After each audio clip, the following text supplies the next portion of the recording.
Hydraulics are alarming. Most people use laundry capsules incorrectly, leading to internal damage in washing machines. Improperly used capsules can clog pipes, filters, and even damage our clothes. All because of one detail that unfortunately most of us don't know.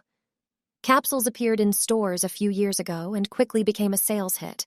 A portion of laundry detergent is placed in a water-soluble coating.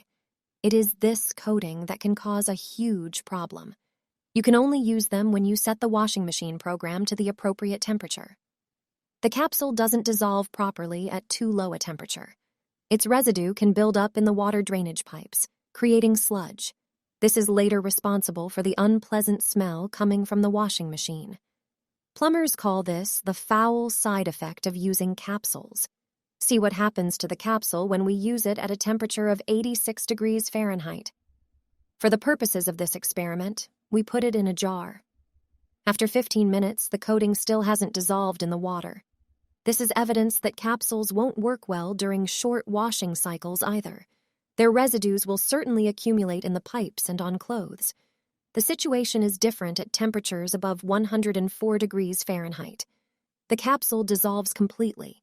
When using capsules, remember to set the washing machine to a higher temperature and longer washing time. Do you often use capsules? Did you know how to use them correctly?